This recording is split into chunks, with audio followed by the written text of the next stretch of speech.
Selamat datang di Didi TV, sebuah kanal pribadi yang mengajak kita semua memahami tentang diri kita sebagai makhluk ciptaan Tuhan yang paling sempurna. Secara keseluruhan, kanal ini memuat bahasan ringan tentang keterkaitan antara bahasa, literasi, karakter, kebudayaan, dan peradaban. Edisi ini akan membahas tentang ajaran adat Minangkabau dalam hal literasi. Pengetahuan, tapi bahwa memahami bacaan itu tidak. Biasanya budaya membaca. Budaya Ya, membaca.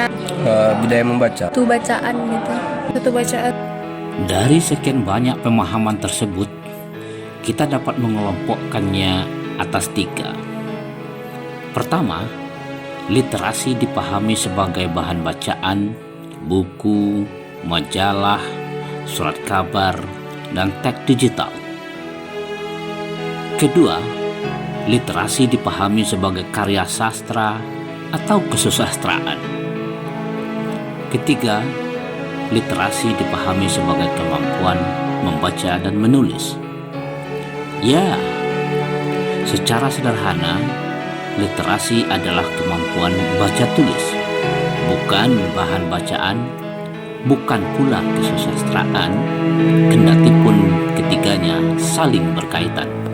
Secara etimologis, kajian tentang asal-usul dan perkembangan sebuah kata literasi berasal dari bahasa Inggris literacy, yang diperkirakan muncul antara abad ke-17 sampai ke-18.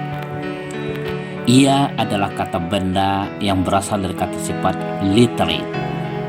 Kata ini diadopsi dari bahasa Latin literatus, yang bermakna keadaan seseorang mengetahui dan memahami tulisan atau letters. Kata letter itu sendiri yang muncul pada abad ke-12 bermakna simbol grafis, simbol alfabet, atau karakter tertulis untuk mewakili bunyi ujar yang dihasilkan oleh alat ucap manusia atau speech sound. Dengan demikian, dapat dipahami bahwa literasi itu pada dasarnya adalah pengetahuan dan pemahaman seseorang tentang huruf atau letter yang merepresentasikan bunyi yang dihasilkan oleh alat ucap manusia.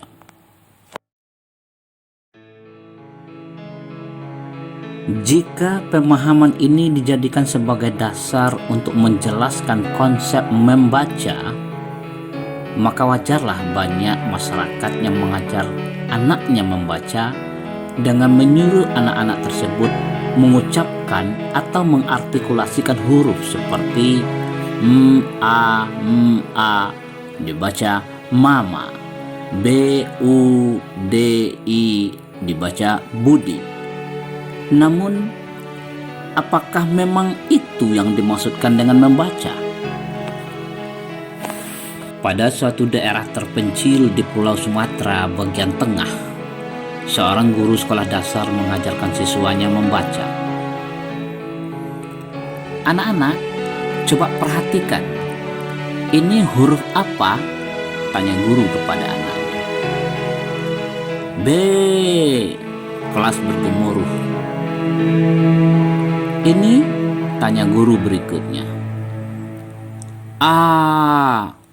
Kelas kembali bergemuruh. Yang ini? B. Anak-anak serentak menjawabnya. Dan yang ini? I. Jawab anak-anak satu kelas. Ayo, coba baca semuanya, perintah guru tersebut.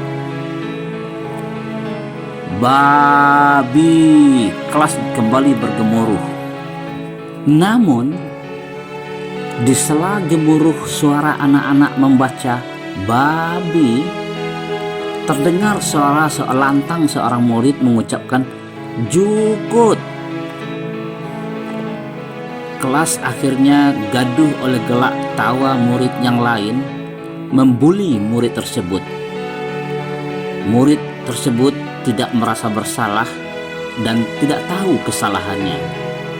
Guru pun kalut, bingung menenangkan kelas yang semakin ribut.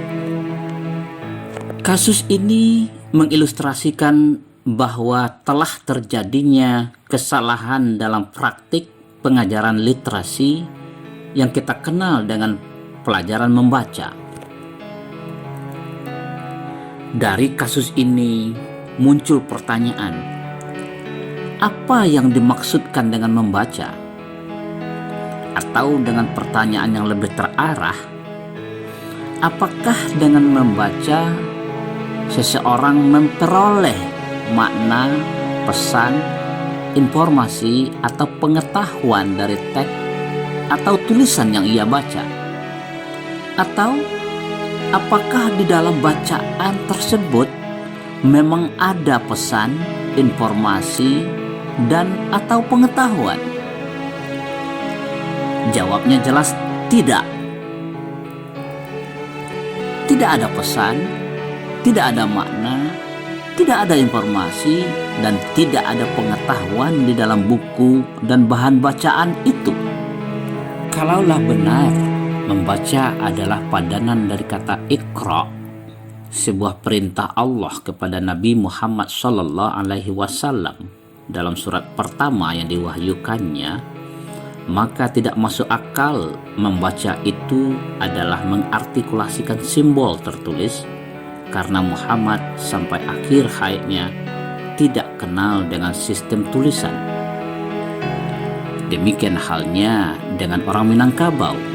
Kita tidak dapat mengkategorikannya sebagai bangsa yang literat karena Minangkabau tidak kenal dengan sistem baca tulis. Lalu, apakah Nabi Muhammad SAW dan orang Minangkabau bisa disebut illiterate, tak mampu membaca? Jelas tidak. Bukan begitu. Kalau bukan begitu, tentu ada yang tidak beres dengan pemahaman kita tentang membaca, literasi, dan Iqra.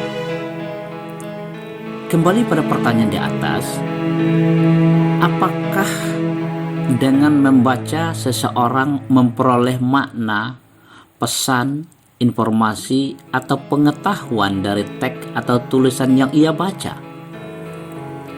Apakah di dalam bahan bacaan memang ada makna, pesan, informasi, atau pengetahuan?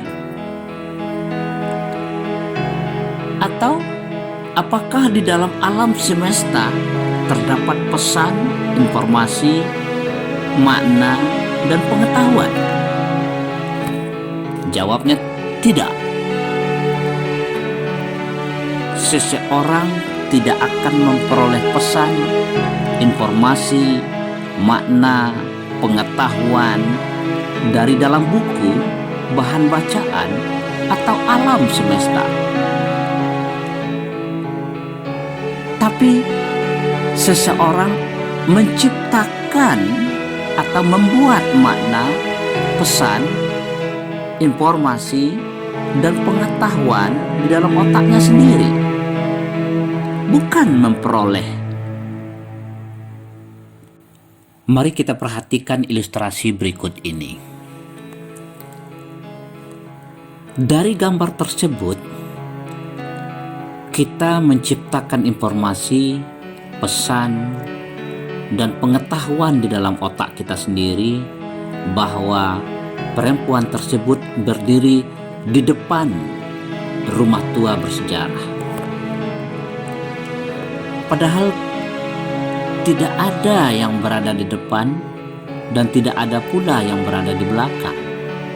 Semuanya berada pada posisi yang sama pada layar HP atau laptop Anda.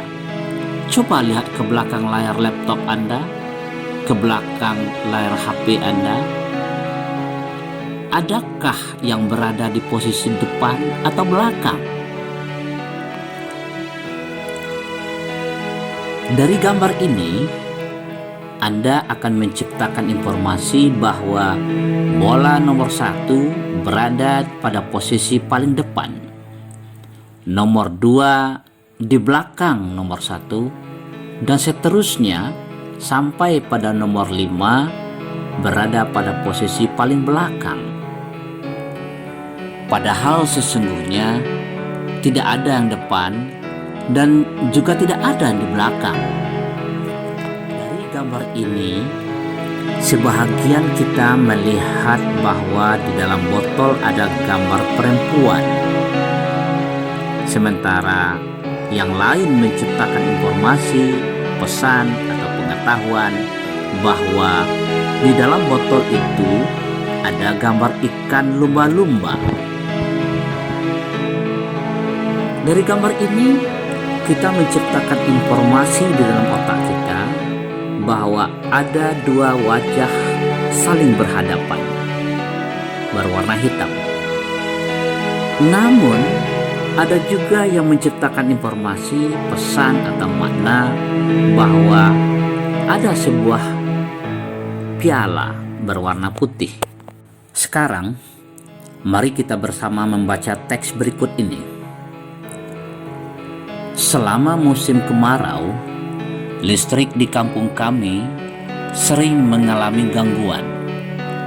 Karena debit air batang ombilin yang semakin berkurang, PLN memberlakukan sistem pemadaman bergilir. Dalam sehari, listrik di kampung kami mengalami pemadaman lebih dari 3 kali. Akibatnya, masyarakat mengeluh karena alat rumah tangga mereka yang menggunakan listrik seperti kulkas, TV, AC, kipas angin, setrika, dan VCD player mengalami kerusakan. Persoalan yang belum terjawab adalah mana yang lebih mahal, kita membayar listrik yang mati padam daripada hidup terus. Banyak yang menjawab bahwa mereka akan lebih banyak membayar listrik yang mati padam daripada hidup terus. Karena tarikan pertama alat rumah tangga yang menggunakan rotary system seperti AC, kulkas, dan lain-lain akan lebih banyak menarik arus listrik ketika arus listrik pertama hidup. Mana mungkin itu terjadi kalau kita menyimak secara saksama bahwa yang dimaksud adalah jika listrik mati padam, tentunya tidak pernah hidup. Sudah diajarkan oleh adat Minangkabau bahwa nan didanga bunyi, nan disimak kato. Makna, pesan, informasi, dan pengetahuan tidak tersimpan di dalam bunyi dan simbol-simbol lainnya, tapi di dalam kato. Kato pusako, kato mufakai, kato dahulu, kato kemudian. Itulah hakikatnya kato nan ampe. Dari ilustrasi teori persepsi tadi, kita paham benar bahwa membaca adalah proses aktif manusia menciptakan makna, pesan, informasi, dan pengetahuan di dalam otaknya sendiri. Itulah proses literasi. Itulah proses membaca. Itulah yang dimaksudkan dengan Iqra. Dengan kata lain, kalau belum terjadi proses penciptaan makna, pesan, informasi, dan pengetahuan dalam otak seseorang, maka itu jelas bukan membaca. Itu bukan Iqra. Bismillahirrahmanirrahim. Iqra bismi rabbikal ladzi khalaq. Khalaqal insana min 'alaq. Iqra wa rabbukal akramul ladzi 'allama bil qalami 'allamal insana ma lam ya'lam. Bacalah dengan asma Tuhanmu yang menciptakan. Dia telah menciptakan manusia dari segumpal darah. Bacalah, dan Tuhanmu lah yang maha pemurah, yang mengajarkan manusia dengan perantaraan Al-Qalam. Dia mengajarkan manusia apa yang tidak diketahuinya. Kesempurnaan proses membaca melibatkan asma Allah Subhanahu wa ta'ala. Iqra bismi rabbikal ladzi khalaq. Tulisan, teks, simbol, gambar, grafik, dan semua ciptaan Tuhan beserta gejalanya adalah Al-Qalam sebagai alat, perantara, atau media. Allazi alama bil qalam. Dengan cara begitulah Allah mengajarkan kamu sesuatu yang tidak kamu ketahui. Alamal insana ma lam ya'lam. Adat Minangkabau mengajarkan anak kemanakannya untuk berpikir dan berzikir. Pikir itu palito hati, raso dibawa naik, pareso dibawa turun, alun bakileh alah takalam, bulan nagano 30, alun dilie alah tamakan, rasolah sampai ke dalam tubuh. Bakile ikan di dalam air alah tantu jantan jobatinun. Satitiak jadikan laut, sakapa jadikan gunung, alam takambang jadi guru. Gabak di hulu tandoka hujan, cewang di langit tandoka panen. Masih banyak lagi mamang petatah petitih adat yang mengajarkan anak kemanakan untuk Iqra, membaca simbol-simbol, membaca tanda-tanda, baik yang tertulis maupun yang terdapat di dalam alam serta gejalanya. Ini selaras dengan firman Allah di dalam surat Ali Imran ayat 190 sampai 191.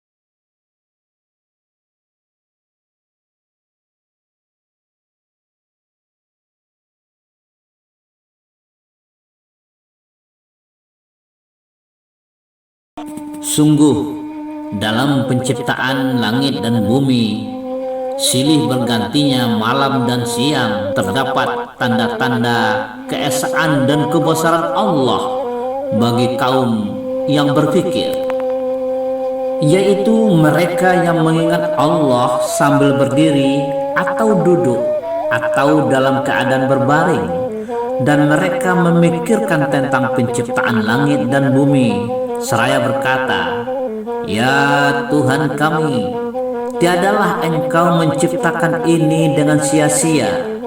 Maha suci Engkau, maka peliharalah kami dari siksaan api neraka." Dengan demikian, jelaslah bahwa membaca Iqra adalah sebuah proses pemberian makna terhadap alam dan gejalanya, simbol tulisan, simbol grafis, gambar, dan sebagainya yang disebut dengan berpikir, dan melalui proses konsultasi dengan Tuhan yang menciptakan alam semesta dan gejala-gejalanya yang disebut berzikir.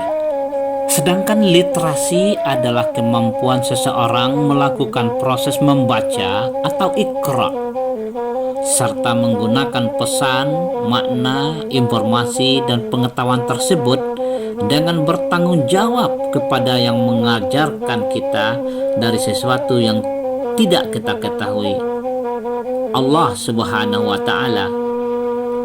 Untuk itu, Allah telah memfasilitasi manusia dengan kemampuan berbahasa sebagaimana yang diungkapkan dalam surat Ar-Rahman بسم الله الرحمن الرحيم الرحمن علم القرآن خلق الإنسان علمه البيان. Allah yang Maha Pengasih, yang telah mengajarkan Al-Quran. Dia menciptakan manusia, mengajarkannya pandai berbicara. Dengan demikian, wajar saja SKB 3 Menteri tentang penggunaan pakaian seragam dan atribut bagi peserta didik, pendidik dan tenaga pendidikan di lingkungan sekolah yang diselenggarakan oleh pemerintah daerah pada jenjang pendidikan dasar dan menengah dimaknai berbeda-beda oleh masyarakat. Penentu penciptaan makna, pesan, informasi, dan pengetahuan pada saat seseorang melakukan proses iqra atau membaca adalah kosakata, nama, atau asma yang telah pernah ada dalam otak seseorang tersebut.